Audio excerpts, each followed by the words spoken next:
On a humid August night in 1851, somewhere along the tobacco plantations of Southside Virginia, a slave trader's ledger recorded an entry that would never be fully explained.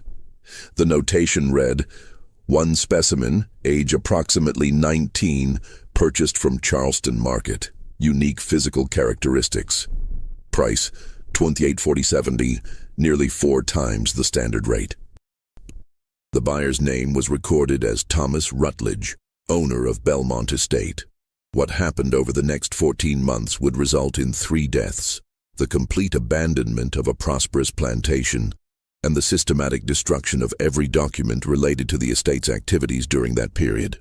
Court records from Prince Edward County show that in November 1852, the property was sold at auction for a fraction of its value, with the stipulation that certain rooms remain sealed in perpetuity. Local historians have found 17 separate references to the Rutledge incident in private letters and diaries from the era, yet every official record has been expunged. The few surviving accounts speak of an obsession so consuming it destroyed everything it touched, an obsession that began with a single enslaved person whose very existence challenged every assumption of the time. Before we continue with the story of Belmont Estate and the mysterious purchase that would doom the Rutledge family, if you're fascinated by the darkest chapters of American history, the ones they tried to erase, make sure you're subscribed to Liturgy of Fear. Hit that subscribe button and the notification bell so you never miss stories like this. And I'm curious, where are you listening from? Drop your state or city in the comments below. Now let's discover what really happened behind the closed doors of Belmont Estate and why 3 people would die to keep it secret. The truth about what occurred that autumn is far more disturbing than any supernatural tale could ever be. Southside Virginia in 1851 was a world unto itself, a patchwork of sprawling plantations separated by dense forests of oak and pine, connected by rutted dirt roads that turned to thick red mud whenever the autumn rains came. This was tobacco country, where fortunes were built on the backs of enslaved laborers, and a man's worth was measured in acres and human property. The air itself seemed heavier here, thick with humidity and the acrid smell of tobacco leaves hanging in the curing barns. Belmont Estate sat on the eastern edge of Prince Edward County, a 3,000-acre property that had been in the Rutledge family since 1783. The main house was a Georgian-style mansion of red brick, with white columns and black shutters, impressive but not ostentatious, befitting a family that prided itself on old money and older traditions. 42 enslaved people worked the property, living in a double row of cabins that stretched behind the main house like a small village of their own. Thomas Rutledge was 37 years old that summer, a tall man with the kind of refined features that came from generations of selective breeding among Virginia's planter class. He had inherited Belmont 7 years earlier upon his father's death, along with considerable debts that he had worked tirelessly to repay. By all accounts, he was known as a stern but not particularly cruel master. He managed his property with the cold efficiency expected of successful planters, neither better nor worse than his neighbors in his treatment of those he enslaved. His wife, Catherine, was 10 years his junior, the daughter of a Richmond merchant who had made his fortune in the shipping trade. She had married Thomas in 1847, bringing with her a substantial dowry that had helped ease the plantation's financial troubles. Catherine was considered a great beauty, slim and pale, with dark hair she wore in the elaborate styles fashionable among Virginia society. But there was something fragile about her, something that suggested she might shatter at the slightest pressure. She had given birth to a stillborn son in 1849, and the loss had changed her in ways that worried the few people close enough to notice. She spent long hours in her upstairs sitting room, reading novels and staring out the window at the fields beyond. The Rutledges lived the life expected of their class. They attended Christ Church in nearby Farmville, hosted dinners for neighboring planters, and maintained the elaborate social rituals that kept Virginia's planter aristocracy functioning. Thomas sat on the county board and served as a magistrate. Catherine organized charitable societies and supervised the household slaves with distant efficiency. On the surface, everything appeared perfectly normal, a prosperous plantation run by respectable people who understood their place in the social order. But beneath that surface, both Thomas and Catherine Rutledge were deeply unhappy in ways they could never articulate, even to themselves. Thomas felt a gnawing emptiness that no amount of success could fill. Catherine felt invisible, fading away a little more each day. They were two people living parallel lives in the same house, barely touching, barely seeing each other. It was into this atmosphere of quiet desperation that the slave trader Samuel Wickham arrived on the morning of August 14, 1851. Wickham was a frequent visitor to the plantations of Southside Virginia, a thin man with sharp features and sharper eyes, always dressed in a black suit that had seen better days. He specialized in what he called specialty acquisitions, slaves with particular skills or unusual characteristics that might command premium prices from wealthy buyers. He had been traveling the coastal cities for the past 6 months, attending every major slave auction from Baltimore to Savannah, looking for inventory that would interest his most discriminating clients. Thomas received him in the plantation office, a small building separate from the main house where he conducted business. Wickham accepted a glass of whiskey and made small talk about tobacco prices and the political situation. There was always tension in the air those days, debates about territories and slavery that made prudent men nervous about the future. Then he leaned forward, his voice dropping to a more confidential tone. "I've acquired something unusual, Mr. Rutledge. Something I think might interest a man of your sophistication." Thomas raised an eyebrow. "I'm not in the market for additional field hands at the moment, Mr. Wickham." "This isn't a field hand." Wickham pulled a folded paper from his coat pocket, a bill of sale with detailed notations. "This is a unique specimen, purchased 3 weeks ago at the Charleston market. The previous owner was a physician, Dr. Albert Stroud, who acquired this slave from an estate sale in New Orleans. The slave was raised in a household, educated to some degree, can read and write, which is unusual, but that's not what makes this one special." He paused, watching Thomas's face carefully. "This slave is what medical men call a hermaphrodite, born with the physical characteristics of both male and female. It's a genuine medical curiosity, the kind of thing you see perhaps once in 1,000 births. Dr. Stroud documented the condition before his death. The slave is currently healthy, young, perhaps 19 or 20 years old. I'm authorized to offer it for sale to the right buyer, for the right price." Thomas felt something shift inside him, a sensation like falling. Both male and female. Neither one thing nor the other. A perfect ambiguity. The slave has been trained since childhood to accept medical examination. Dr. Stroud ensured complete compliance. It understands its unique nature and has learned not to resist inspection. Wickham's smile became knowing. "I'm asking $2,147, which is well above market rate, but consider what you're purchasing. This is a genuine phenomenon, and beyond any scientific interest." He let the sentence hang in the air. Thomas felt his mouth go dry. He thought of Catherine upstairs, staring out the window at nothing. He thought of his own suffocating sense of emptiness. "I'll need to see the slave first." "Of course. I have the wagon just outside." 20 minutes later, Thomas Rutledge stood in the office, looking at Jordan for the first time. The slave stood in the doorway, hands clasped, eyes downcast in the posture of submission that every enslaved person learned from childhood.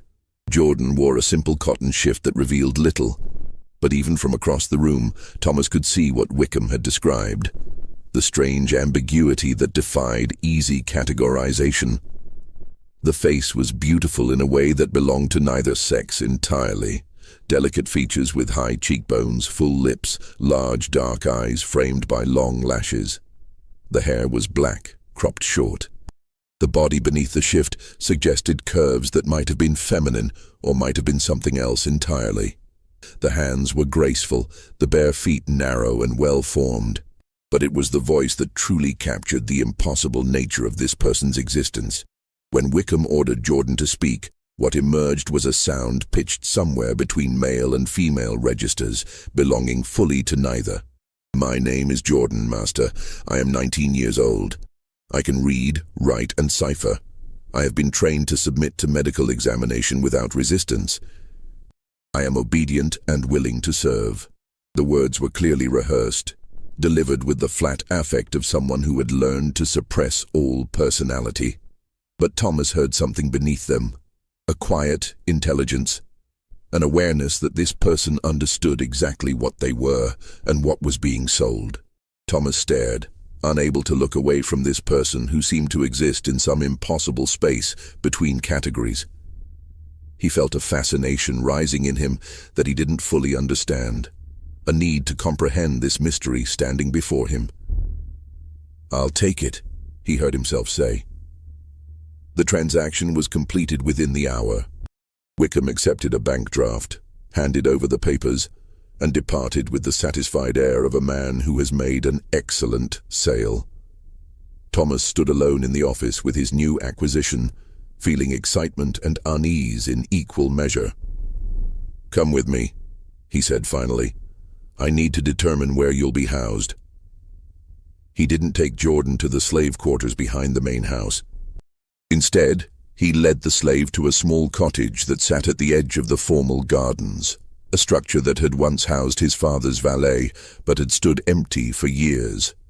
It was isolated enough to be private, but close enough to the main house to be convenient. "You'll stay here," Thomas said. "I'll send for you when I've decided on your duties." Jordan stood in the center of the cottage's single room, hands still clasped, face expressionless. "Yes, Master." Thomas returned to the main house, his mind churning. That evening at dinner, he told Catherine about the acquisition, choosing his words carefully. He described Jordan as an unusually educated house slave with a unique background that he had purchased as a potential addition to the household staff. Catherine showed little interest at first, picking at her food. "If you think it's necessary, Thomas. The slave has uncommon characteristics. The previous owner was a physician who valued the slave for medical reasons. It might be useful to have someone with such training in the household." Something in his tone made Catherine look up, studying his face. "What kind of characteristics?" Thomas hesitated. "It's difficult to explain. Perhaps you should see for yourself." The next morning, he brought Catherine to the cottage to meet Jordan. Catherine stood in the doorway looking at the slave with initial disinterest that slowly transformed into something else as she took in Jordan's appearance. The ambiguous beauty, the impossible to categorize presence, the strange quality of existing between worlds. "This is Jordan," Thomas said, watching his wife's face. "The slave I mentioned." Catherine moved closer, circling Jordan slowly, her expression unreadable. Jordan stood perfectly still, eyes downcast, breathing slowly and evenly. "What exactly makes this slave so unusual?" Catherine asked. Thomas explained, keeping his voice clinical, describing Jordan's condition in medical terms. As he spoke, he watched something shift in Catherine's expression. The same fascination he had felt, the same disturbed curiosity. When he finished, Catherine was silent for a long moment. Then she reached out, her hand hovering near Jordan's face before falling back to her side. May I examine for myself? To understand?" Thomas felt his heart begin to race. "If you wish." What happened in that cottage over the following hour would mark the beginning of their descent. Catherine's examination started with clinical curiosity, studying Jordan's face, the slave's hands, asking questions about Dr. Stroud's documentation. But gradually, almost imperceptibly, it became something else. Something neither Thomas nor Catherine could have named, but both recognized. When they finally left the cottage and returned to the main house, they didn't speak of what had happened. But that night, for the first time in months, they came together in their marriage bed, drawn to each other not by love or affection, but by a shared secret, a shared fascination with the impossible person who now lived in the cottage beyond their garden. It was the beginning of an obsession that would consume them both. The autumn of 1851 in Prince Edward County brought cooler temperatures and the hard work of tobacco harvest. But inside Belmont Estate, something far more troubling was taking root. Within a week of Jordan's arrival, a new pattern had established itself. One that the other enslaved people on the property noticed immediately, even if they didn't fully understand it. Jordan was moved from the cottage to a small room on the third floor of the main house, officially designated as Catherine's personal maid. The slave was given new clothes, better food than the field hands received, and seemed to exist in a strange, privileged isolation from the rest of the enslaved community.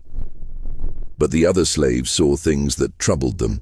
They saw how the master and mistress would both disappear upstairs at odd hours. They heard sounds through the walls that were difficult to interpret. They noticed how Jordan would emerge from that third-floor room, moving carefully, face blank, eyes distant. Harriet, the plantation's cook, was one of the first to sense that something was deeply wrong. She had worked at Belmont for 20 years, had seen 3 generations of Rutledges, and had developed the keen observational skills necessary for survival in her position. She noticed how Thomas had stopped managing the plantation properly, how bills piled up on his desk unopened, how he would forget meetings with neighboring planters.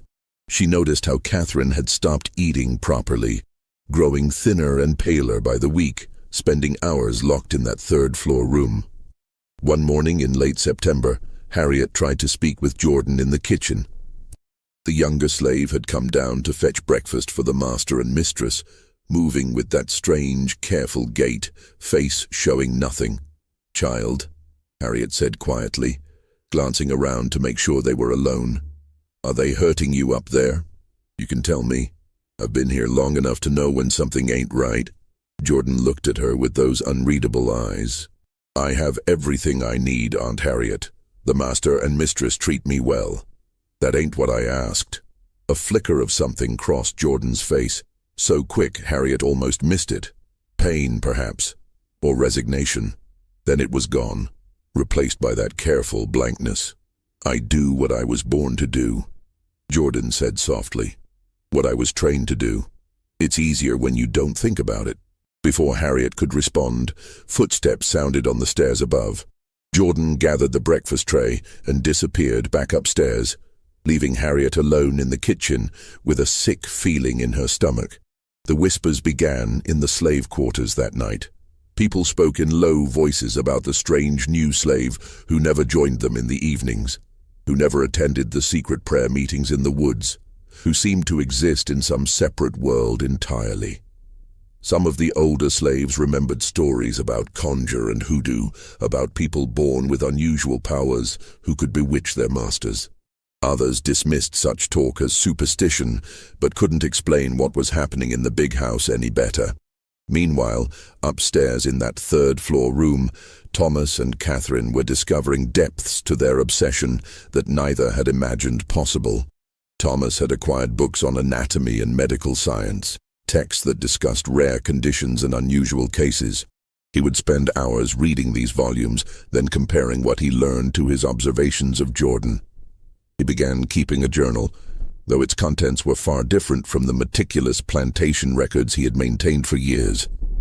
This journal was locked in a drawer, hidden even from Catherine, filled with notations and sketches that would later be destroyed. Catherine's fascination took a different form. She would spend entire afternoons in Jordan's room, having the slave dress and undress repeatedly, styling Jordan's hair in different ways, trying to understand this person who seemed to shift between categories depending on clothing and presentation. She commissioned new garments from a seamstress in Farmville, some cut in feminine styles, others more masculine, all designed to either emphasize or obscure Jordan's ambiguous form. "I want to understand what you are," Catherine told Jordan one afternoon. "Whether you're truly both or neither or something else entirely." Jordan, standing motionless while Catherine adjusted a dress collar, replied in that careful, neutral voice, "Does it matter, mistress? I am what you see, what you want to see. But what do you see when you look at yourself?" For a moment, Jordan's mask slipped. "I see what everyone has always seen, something to be examined. something to be understood, something that exists only to satisfy other people's curiosity. Catherine's hand stilled. "That's not... I don't mean to..." But she couldn't finish the sentence because they both knew it was exactly what she meant. What both she and Thomas meant every time they summoned Jordan to that room, every time they studied and questioned and tried to categorize what could not be categorized. As September turned to October, the household settled into a routine that looked almost normal from the outside. Thomas managed the plantation with mechanical efficiency when he bothered to manage it at all. Catherine maintained her social obligations when absolutely necessary, though she declined more invitations than she accepted. The other slaves went about their work, whispering among themselves, but knowing better than to question their master's behavior openly. But those who paid attention could see the signs of decay. Thomas had lost weight, his clothes hanging loose on his frame. His eyes had taken on a feverish quality, and he rarely slept more than a few hours before rising to pace the halls or retreat to his study. Catherine had stopped wearing her elaborate dresses, preferring simple dark gowns that hung on her increasingly skeletal body. Her hair, once her pride, was often left in a simple knot, unwashed for days at a time. And Jordan remained exactly as before, calm, blank, obedient. Moving through the house like a ghost, speaking only when spoken to, existing in that strange liminal space between person and property, between master and slave, between the living and something that merely survived. It was in late October that the first true crisis occurred. Two of the field hands, brothers named Samuel and Isaac, attempted to run away. They were caught by patrollers 15 miles from the plantation and brought back in chains. Thomas, roused from his obsessive studies, was forced to deal with the situation as plantation discipline required. He had them whipped, 10 lashes each, administered in front of the assembled slaves as a warning to others. But his heart wasn't in it. He watched the punishment with distant eyes, his mind clearly elsewhere. After it was done and the other slaves had been dismissed to their quarters, he stood alone in the yard, looking at the whipping post, with an expression that might have been guilt, or might have been nothing at all. Harriet, watching from the kitchen window, saw him there and understood something fundamental. The master wasn't just obsessed with Jordan. He was disappearing into that obsession, becoming less substantial with each passing day, less present in the world of normal human concerns. That night, she heard the master and mistress in the third-floor room again. But this time, through the walls and floors, she heard something new, raised voices, an argument. The words weren't clear, but the emotion was unmistakable. Anger, perhaps, or desperation. The next morning, Jordan came to the kitchen for breakfast, moving even more carefully than usual. Harriet said nothing, but when their eyes met across the kitchen, she saw something in Jordan's expression that chilled her to the bone. It was the look of someone who knew exactly how this would end and had resigned themselves to it. November arrived with unseasonably cold winds that stripped the last leaves from the trees and sent the enslaved workers scrambling to prepare for winter. But inside Belmont Estate, a different kind of cold had settled, the frigid atmosphere of a household coming apart at the seams. The plantation was failing. Not obviously, not yet, but those who understood such things could see the signs. Fields that should have been planted with winter wheat lay fallow. Fences needed mending but remained broken. The tobacco from the previous harvest sat in the barns, much of it unsold because Thomas had failed to negotiate contracts with buyers in Richmond. Bills accumulated on his desk, many unopened, some months overdue. Neighboring planters began to notice. They remarked among themselves about Thomas Rutledge's absence from church, his failure to attend county board meetings, the way he would accept dinner invitations and then send his regrets at the last moment. Some attributed it to grief over his wife's continued poor health. Others whispered about financial troubles or drink. None of them guessed the truth, because the truth was too strange for their world to accommodate. Catherine had stopped even pretending to maintain her social obligations. She rarely left the main house, and when she did venture out to the garden or the nearby paths, she moved like a woman walking in her sleep. Her friends from the charitable societies stopped calling after their visits were repeatedly turned away by servants with polite excuses.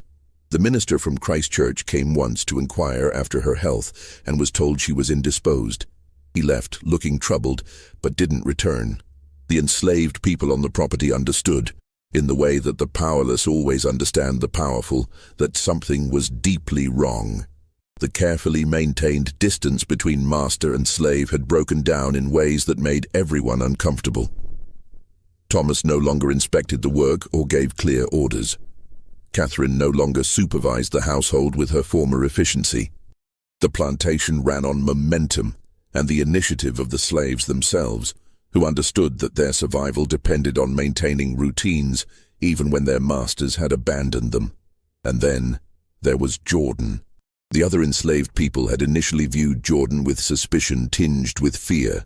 This stranger who had been brought in from outside, who lived in the big house, who seemed to have some inexplicable hold over the master and mistress. But as weeks turned to months, suspicion evolved into something closer to pity. They saw how Jordan existed in a kind of prison, isolated from the community in the quarters, locked into a role none of them could fully comprehend, but all recognized as deeply wrong. Some of the women tried to reach out. Delia, who had been Catherine's maid before Jordan arrived, approached the younger slave one afternoon when they happened to pass in the hallway. "If you need anything," Delia said quietly, "if you need someone to talk to or, I don't know, just know you're not alone here." Jordan looked at her with those careful, guarded eyes. "Thank you, but I am alone. We all are in the end." The response was delivered without self-pity, simply as a statement of fact. Delia watched Jordan continue down the hall and felt a profound sadness that had nothing to do with her own circumstances and everything to do with recognizing suffering she was powerless to relieve. By late November, Thomas had begun to withdraw even from Jordan. The nightly visits to the third-floor room became less frequent. He would spend long hours in his study instead, drinking whiskey and staring at the locked journal he no longer wrote in, as if the answers to questions he couldn't articulate might somehow appear in its pages. Catherine filled the void. She spent entire days in Jordan's room now, barely eating, barely sleeping, locked into an obsession that had consumed whatever else had once existed in her life. She would talk to Jordan for hours, rambling monologues about her childhood in Richmond, her marriage, the baby she had lost, her sense that she had somehow failed at the fundamental task of being a woman.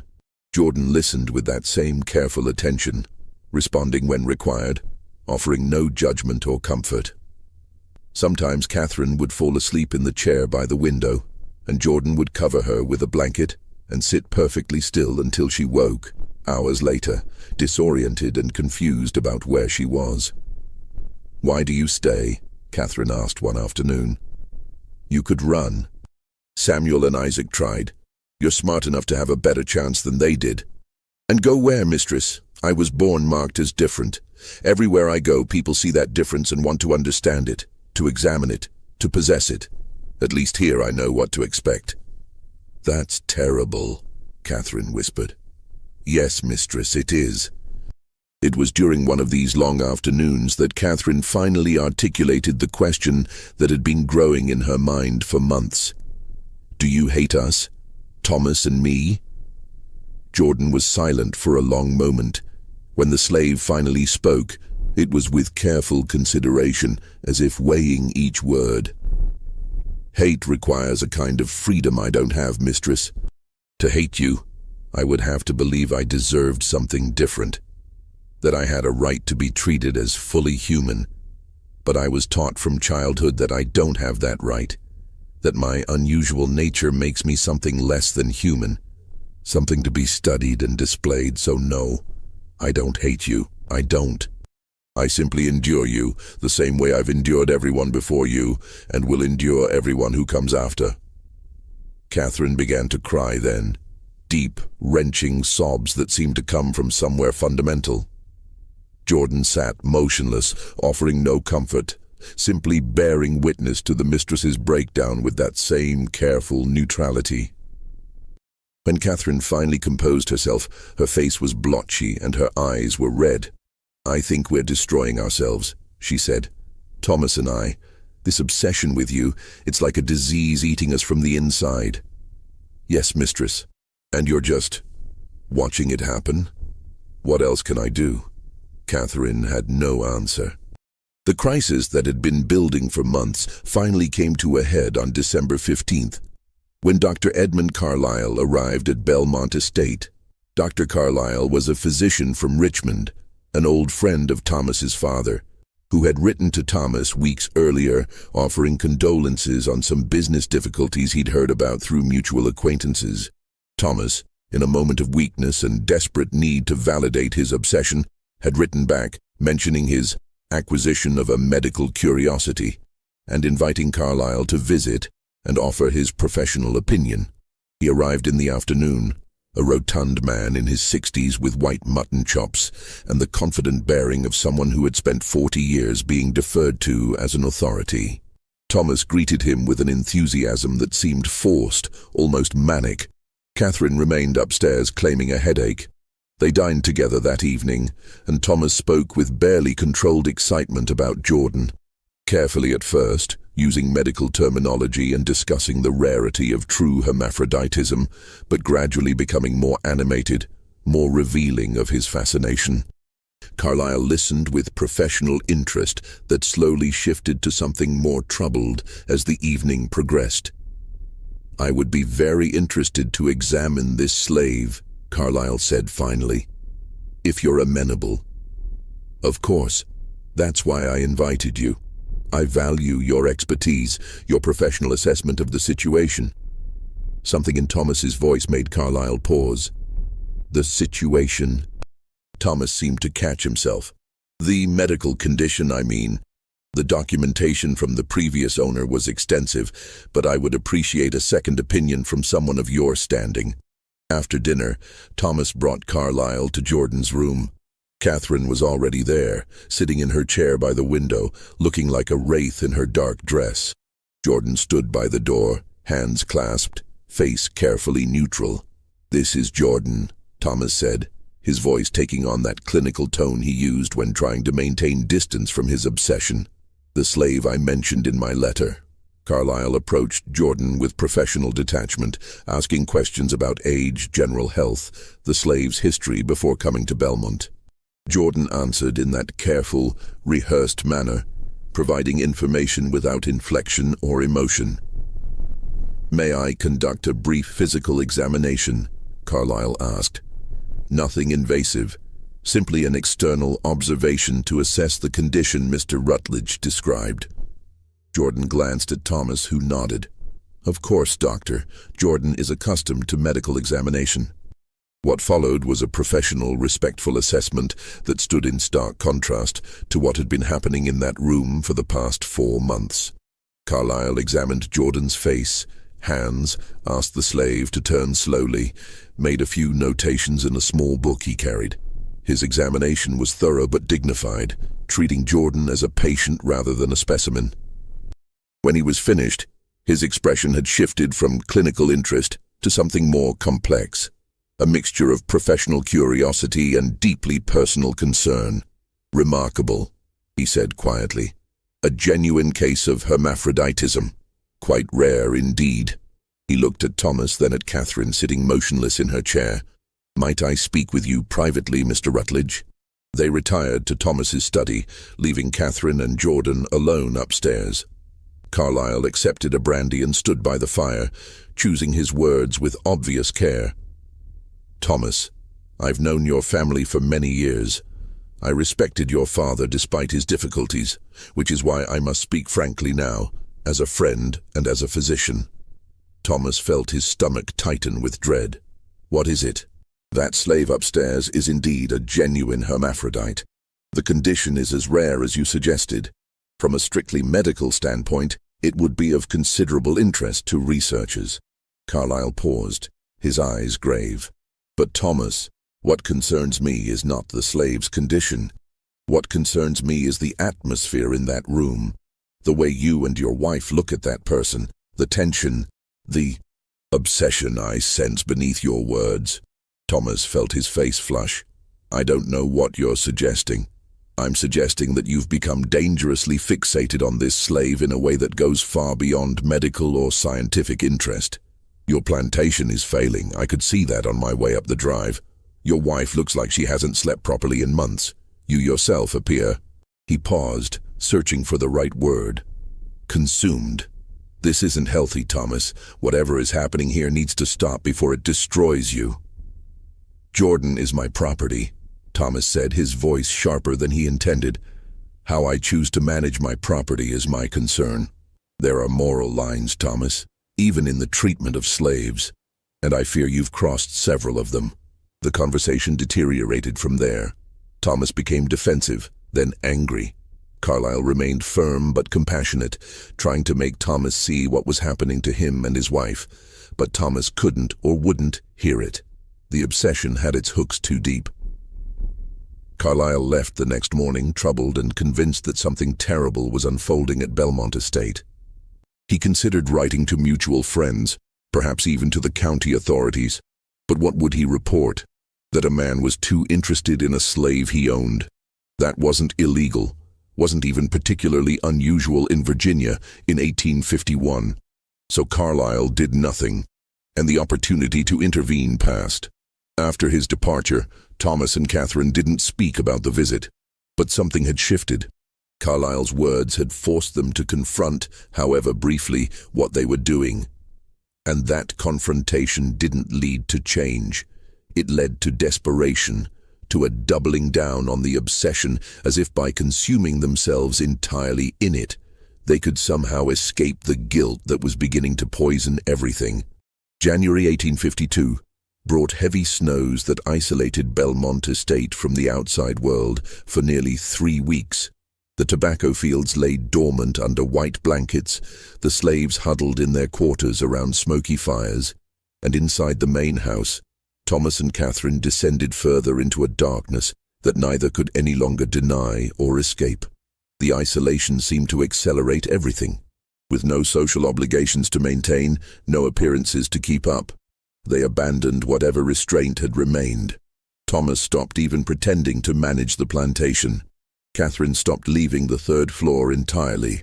And Jordan simply endured, as always, existing in that strange liminal space between person and object, between the living and those who merely survived. But something had changed in Jordan too. The slave had begun to speak more often, not with defiance exactly, but with a kind of quiet observation that made Thomas and Catherine increasingly uncomfortable. Jordan had learned that speaking could create cracks in their certainty, could introduce doubt into their carefully constructed rationalizations. "You're hurting each other now, not just me," Jordan said one evening after Catherine had left the room in tears following an argument with Thomas. "The obsession is eating you both from the inside." Thomas, exhausted and disheveled, looked at the slave with something close to hatred. "What do you want from me? Some acknowledgement that I've wronged you? Your property, Jordan. You exist to serve whatever purpose I determine. Is that what you tell yourself, master? Because from where I stand, it seems like I'm the only free person in this room. You and the mistress are enslaved to your desires, to your need to possess something you can never truly have. I submit to you because the law gives me no choice. But you submit to your obsessions because you've lost the ability to choose anything else." The words struck deeper than any physical blow could have. Thomas raised his hand as if to strike, then let it fall. What punishment could he inflict that would restore the power dynamic that had already collapsed? What threat could he make that would give him back the control he had lost? He left the room without another word. February brought a thaw, but no relief from the tension inside Belmont Estate. The enslaved people in the quarters whispered constantly now, their speculation growing darker and more accurate. Several had begun trying to arrange escapes, knowing that something was terribly wrong and wanting to be far away when whatever was building finally exploded. Harriet refused to bring food to the 3rd floor anymore, forcing Catherine to fetch meals herself or go hungry. 2 more field hands attempted to run and were caught, but Thomas barely seemed to notice when they were returned. The overseer handled the punishment without consulting him, increasingly taking control of day-to-day operations as the master retreated further into his obsession. Catherine had begun to waste away visibly. She ate almost nothing, slept only in brief, fitful intervals, spent every waking moment either in Jordan's room or pacing the halls like a ghost. Her friends from the charitable societies, concerned by her long absence, sent notes that went unanswered. The minister came again and was turned away at the door. "I see myself in you," Catherine told Jordan one afternoon, her voice barely above a whisper. "Neither one thing nor another. Neither fully alive nor fully dead, trapped in some impossible space between." "No, mistress," Jordan replied quietly. "You see what you want to see. I'm just a person. Born different, yes, but still just a person. It's you and the master who made me into something else. You turned me into a symbol of your own confusion, your own sense of being lost." Catherine's hands trembled as she wrapped her arms around herself. "But you are lost too. We're all lost here. Perhaps. But I was lost long before I came to Belmont Estate. You chose this. That's the difference." The household staff noticed the change in the mistress. Delia, passing Catherine in the hallway one morning, was shocked by what she saw. The woman had become skeletal, her eyes sunken and wild, her hair hanging loose and unwashed. She moved like someone already half dead, stumbling from one moment to the next without any sense of purpose or direction. Thomas was little better. He had stopped shaving, stopped changing his clothes regularly.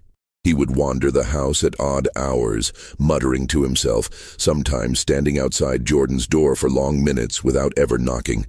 The servants learned to avoid him, to make themselves invisible when he passed, because there was something unpredictable in his manner now, something that suggested he might shatter at the slightest provocation. The whispers in the slave quarters had evolved from speculation to certainty. Something terrible was going to happen. Everyone could feel it. That sense of impending disaster that hangs in the air before a storm breaks. People began making preparations, hiding small caches of food, mending shoes in anticipation of running, having quiet conversations about which direction offered the best chance of reaching free territory. It was Harriet who finally tried to intervene, driven by a sense that if someone didn't do something, blood would be spilled. She found Thomas in his study late one afternoon, staring at nothing, a glass of whiskey forgotten in his hand. She stood in the doorway, gathering her courage, knowing that what she was about to do could get her sold away, or worse. "Master Rutledge," she said quietly, "I need to speak plain with you." He looked up slowly as if coming back from somewhere very far away. "What is it, Harriet?" "This thing you and the mistress got going with that slave Jordan. It ain't right, sir. And it's killing all 3 of you. I can see it happening day by day. You gotta let that child go. Sell Jordan away, send that slave somewhere else, before this whole house comes crashing down." Thomas stared at her for a long moment. She braced herself for his anger, for punishment, for the violence that masters could inflict on slaves who spoke out of turn. But instead, something crumbled in his expression, and for just a moment, she saw the truth written plainly on his face. He knew she was right, knew exactly what was happening, and was powerless to stop it. "Get out, Harriet," he said finally, his voice barely audible. "Just get out." She left, her heart pounding, knowing she had tried and failed. If this story is giving you chills, share this video with a friend who loves dark mysteries, hit that like button to support our content, and don't forget to subscribe to never miss stories like this. Let's discover together what happens next, because the horror in Belmont Estate is about to reach its terrible conclusion. The breaking point came on February 14th, 1852. The day started like any other in that household of slow dissolution. Thomas rose late, disheveled and hollow-eyed. Catherine remained upstairs, having not left the 3rd floor in 3 days. Jordan moved through the routine of survival, fetching water, managing the small tasks that maintained the illusion of normalcy. But something was different.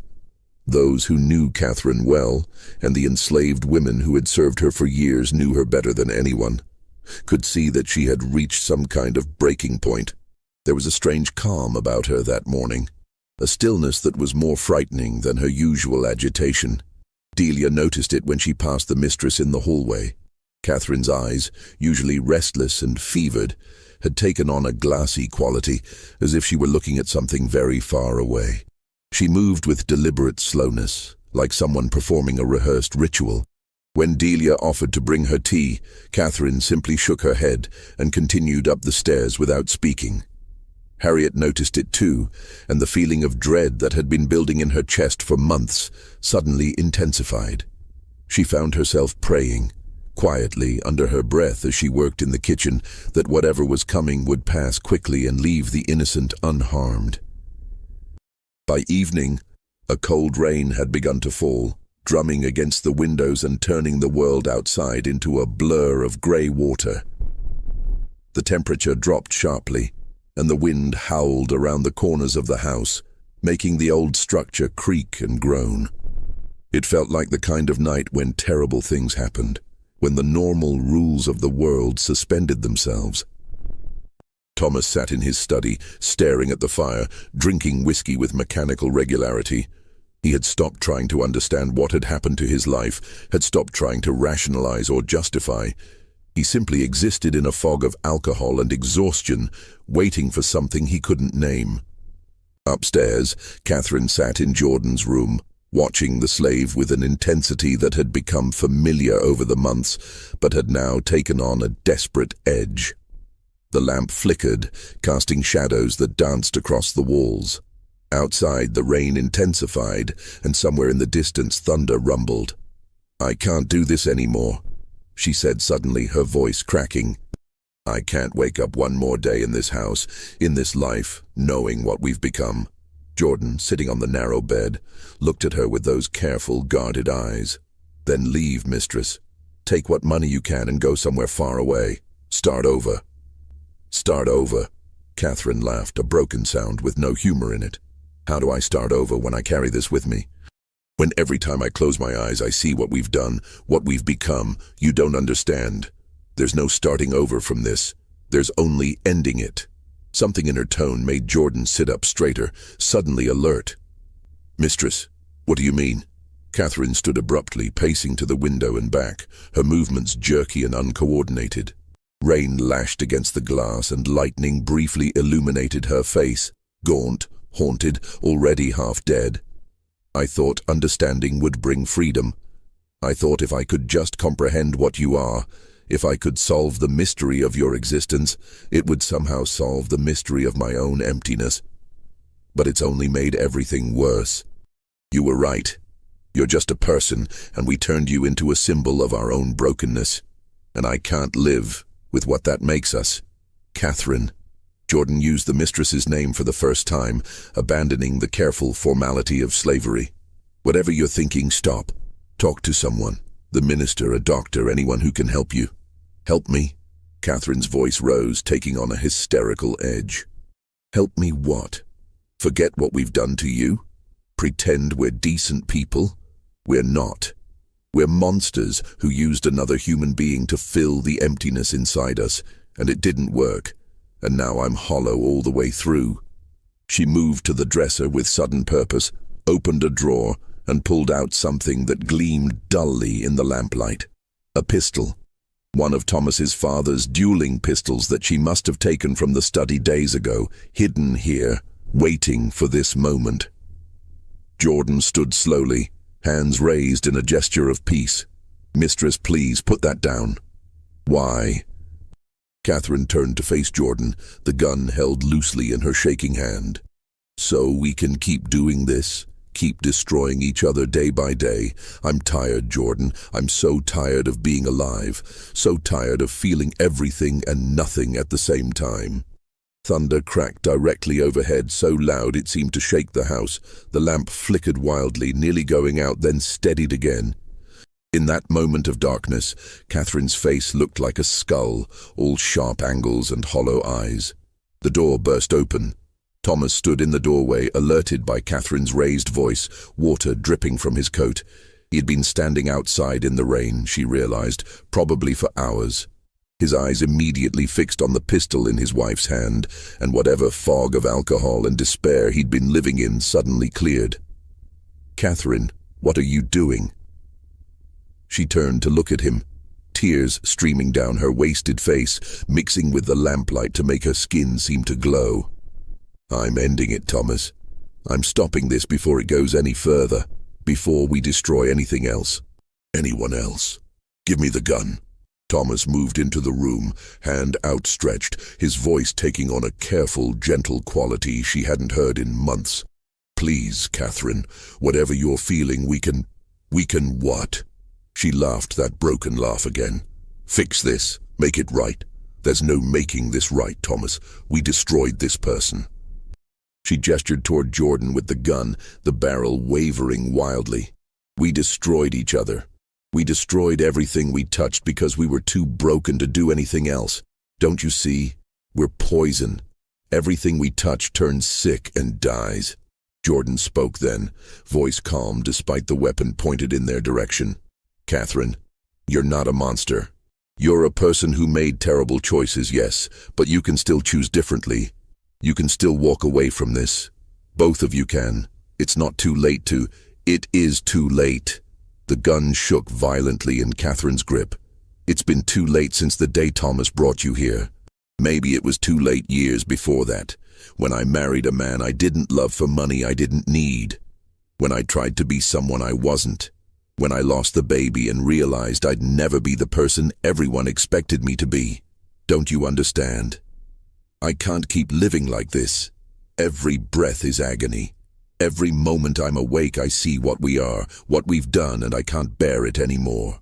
Thomas took another step forward, his face pale, his hand still extended. "Catherine, please, think about what you're doing. Think about—" "I have thought about it," she screamed. "I've thought about nothing else for weeks. This is the only thing that makes sense anymore. The only choice I have left that's really mine." But Catherine had stopped listening to her own words. Her face had taken on a strange serenity, as if she'd finally made peace with the decision that had been building for months, maybe years. The shaking in her hands stopped. The wild look in her eyes calmed to something almost peaceful. "I'm sorry," she whispered, looking directly at Jordan. "For all of it. For everything we did to you. For what we turned you into. For using you to avoid looking at ourselves." Then, with movements that seemed to happen in slow motion, she turned the gun away from Jordan and toward herself, pressing the barrel under her chin. "No!" Thomas lunged forward, his fingers grasping for the weapon, but he was too slow, too late, too broken himself to prevent what came next. The sound of the gunshot was deafening in the small room, seeming to compress the air itself and make the lamplight flare impossibly bright for one frozen instant. Catherine's body fell backward, striking the floor with a terrible finality. Blood began to spread across the floorboards, dark and gleaming in the lamplight, pooling around her head like a grotesque halo. Thomas dropped to his knees beside her, making sounds that were barely human. Raw grief and horror that transcended language, animal sounds of pain that no words could express. His hands hovered over her body, wanting to touch her, to hold her, but afraid of causing more damage, as if anything he did now could possibly matter. Jordan remained standing by the window, perfectly still, face showing an expression that might have been pity or might have been relief or might have been nothing at all. Outside, the rain continued to fall and thunder rolled across the dark sky, and the world went on as if nothing had happened. Downstairs, the servants had heard the gunshot. Harriet stood frozen in the kitchen, her worst fears confirmed, her prayers unanswered. Delia sat in her room with her hands over her mouth, fighting the urge to scream. The other slaves gathered in the hallway, whispering urgently, trying to decide what to do, whether to run or stay, whether this was the beginning of something worse or the end of the nightmare they'd been living through.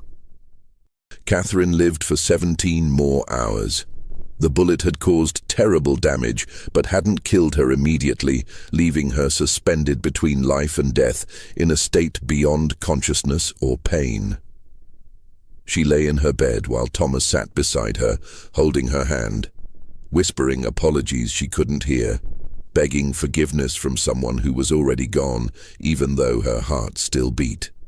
Jordan brought water and clean cloths, tending to both master and dying mistress with quiet efficiency, saying nothing, offering no comfort or judgment. The slave simply performed the tasks that needed performing, existing in that familiar space of service that required no thought, no feeling, no engagement with the horror unfolding. The household doctor came near midnight, summoned by one of the servants. He examined Catherine, shook his head gravely, and told Thomas there was nothing to be done but wait. The damage was too severe, too deep in the brain. It was a miracle she had survived this long. When Thomas asked if she was suffering, the doctor assured him that no. She was beyond all suffering now, feeling nothing, aware of nothing, already more absent than present. Thomas sent the doctor away and returned to Catherine's bedside, maintaining his vigil through the long, dark hours. He spoke to her sometimes, rambling confessions of guilt and grief and love that he had never expressed when she could hear them. He told her about his own emptiness, his own brokenness, how he had thought she could fill the void inside him and had been devastated to discover she was just as hollow as he was. He told her he was sorry for bringing Jordan into their lives, sorry for starting them down a path that could only end in destruction. But mostly, he sat in silence, watching the rise and fall of her chest become slower and shallower with each passing hour. As dawn light began to filter through the windows, grey and cold, matching the rain that still fell outside, Catherine's breathing changed one final time. It became laboured, rattling, the sound of a body giving up its last hold on life. Thomas leaned close, tears falling onto her pale face, his hand gripping hers with desperate strength. "I'm sorry," he whispered one last time, "for everything. For failing you. For all of it." Her eyes opened briefly, clouded and unfocused, perhaps seeing him one last time, perhaps seeing nothing at all.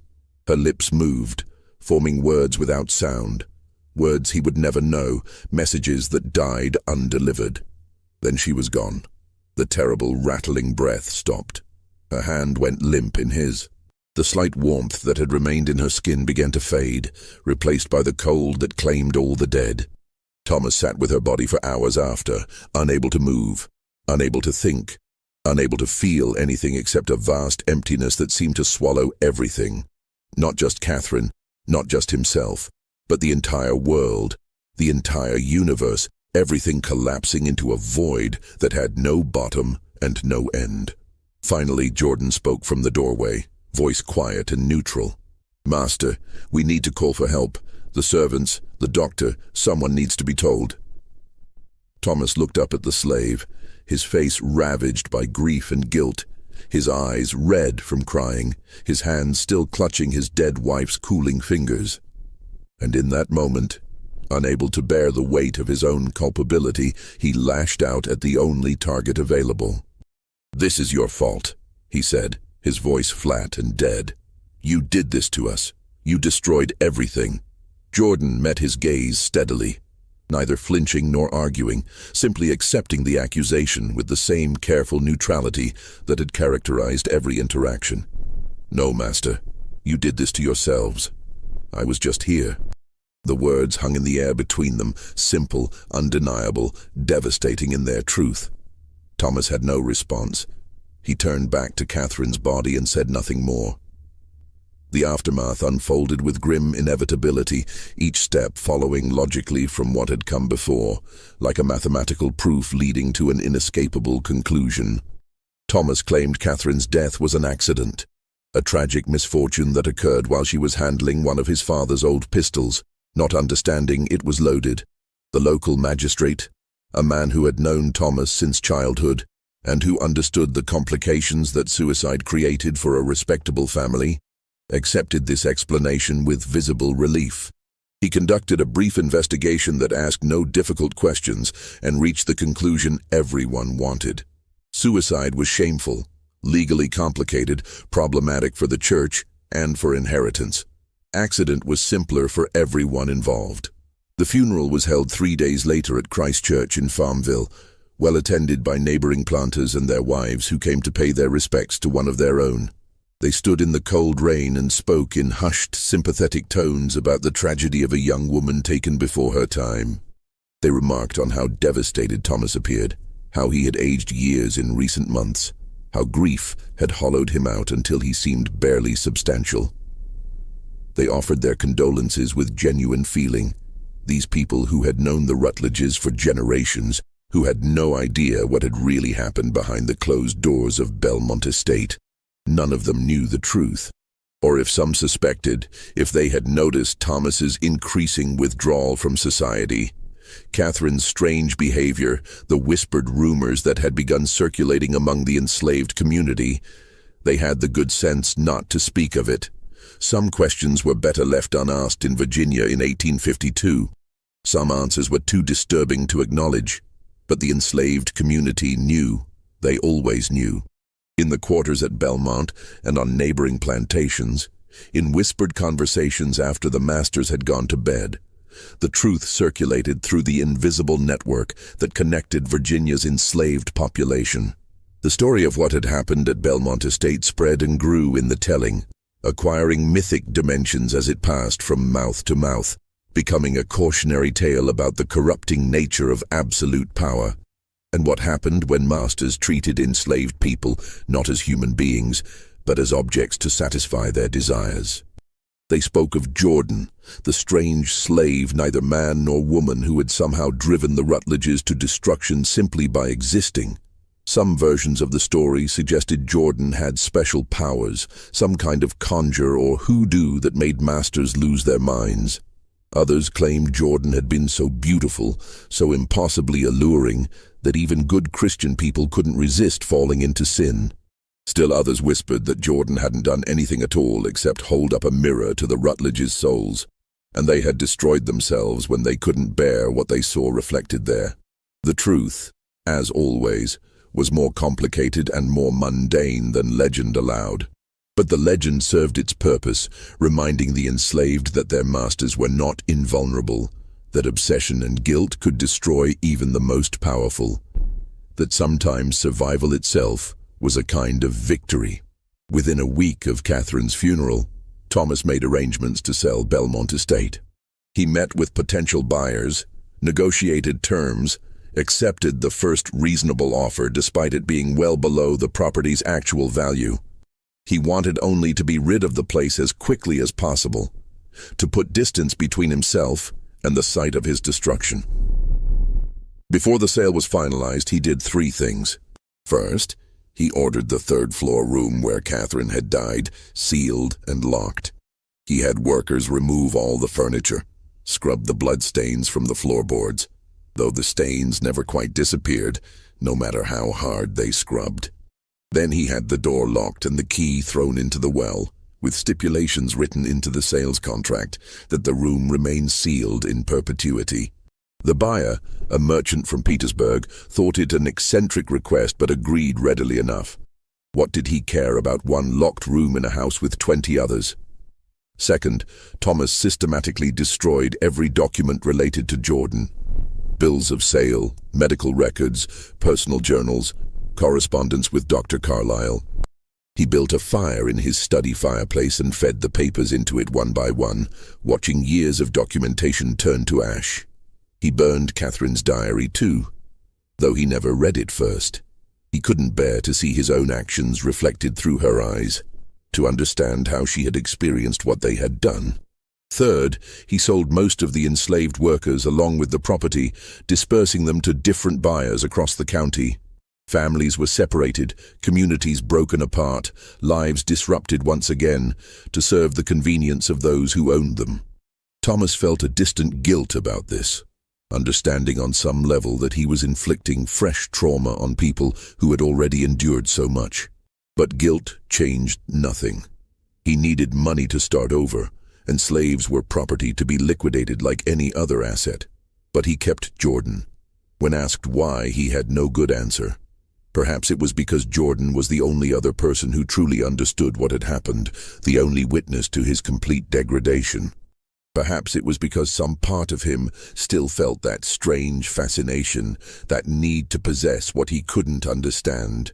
Or perhaps it was simply because he couldn't imagine Jordan belonging to anyone else, being subjected to another master's curiosity or cruelty.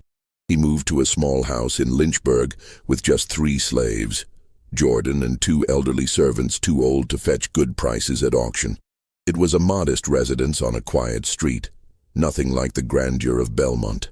Thomas lived there like a hermit, rarely venturing out except for necessary errands, declining all social invitations, withdrawing completely from the world of Virginia's planter society that had once defined his entire existence. His neighbors occasionally saw him walking alone in the early morning hours, moving with the slow, shuffling gait of a much older man, his shoulders hunched as if carrying an invisible weight. He spoke to no one, made no friends, participated in no community activities. He simply existed, going through the motions of living without any apparent purpose or pleasure. Jordan lived in a small room on the 2nd floor of the house, still legally Thomas's property, but no longer subject to the obsessive attention that had characterized their relationship at Belmont. They barely spoke to each other. When they did interact, it was with formal politeness, Thomas giving simple orders about household tasks, Jordan obeying with quiet efficiency. The terrible intimacy they had shared at Belmont was gone, replaced by a vast distance that neither could bridge even if they had wanted to. The relationship had transformed into something almost stranger than what had come before. They were master and slave in the eyes of the law, but in practice they were more like 2 ghosts, haunting the same house, moving past each other without truly connecting, bound together by shared history neither could escape, but both desperately wanted to forget. Sometimes, late at night when he couldn't sleep, Thomas would stand outside Jordan's door with his hand raised to knock, wanting something, understanding perhaps, absolution, some acknowledgement that what had happened between them had been real, had mattered, had meant something beyond mere exploitation and destruction. But he never knocked. He would stand there for long minutes, his hand trembling in the air, then turn away and return to his own room without making a sound. Jordan, lying awake on the other side of that door, knew he was there, could hear his breathing, sense his presence, feel the weight of his unspoken need. But Jordan never opened the door, never offered the comfort or confrontation Thomas might have been seeking. There was nothing to say that hadn't already been said, nothing to offer that could change what had happened or make it mean something other than what it was. The months passed slowly in that house of ghosts and silence. Thomas aged rapidly, his hair going gray, his face gaunt, his eyes taking on the hollow look of someone who had stopped seeing any purpose in continuing to exist. He drank, though not to excess, just enough to blur the edges of memory, to make sleep possible on the nights when guilt and grief threatened to overwhelm him entirely. Thomas Rutledge died in his sleep on the morning of November 3rd, 1852, 9 months after Catherine's death. The physician who was called to examine the body found no obvious cause of death, no disease, no injury, no sign of poison or violence. His heart had simply stopped beating, as if he had decided during the night that living required more effort than he could muster, and his body had obligingly complied with that decision. Sometimes, the physician noted in his report with the careful detachment of professional observation, a man can die of a broken spirit as surely as from a broken bone. The will to live is a mysterious thing, and when it departs, the body often follows soon after. I believe that is what happened here. Jordan was sold at auction along with the other assets of Thomas's small estate. The house, the furniture, the 2 elderly servants. The slave went for $412, a fraction of what Thomas had originally paid, because by then, rumors about Jordan's unusual nature had spread through the local community, and buyers were suspicious of anything connected to the Rutledge tragedy. The man who purchased Jordan was a farmer from Appomattox County who needed household help and didn't put much stock in what he dismissed as superstitious gossip. What became of Jordan after that is unknown. The historical record goes silent, as it does for so many enslaved people whose lives and deaths were considered too insignificant to document. There are no further bills of sale, no estate inventories, no court records that mention a slave matching Jordan's description.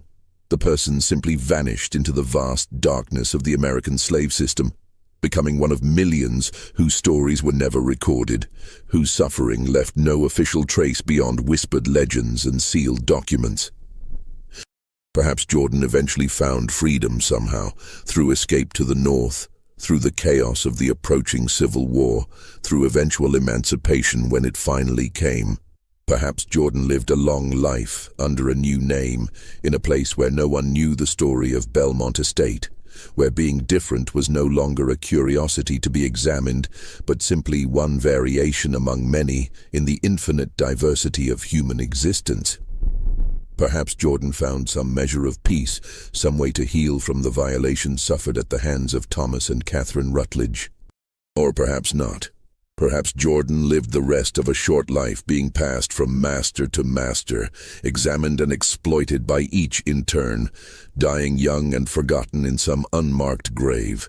History is full of people who suffered without redemption, without justice, without healing, without even the consolation of being remembered. We want to believe that Jordan survived, that somehow this person who endured so much eventually found freedom and peace. But we simply don't know, and the silence of the historical record may be answer enough.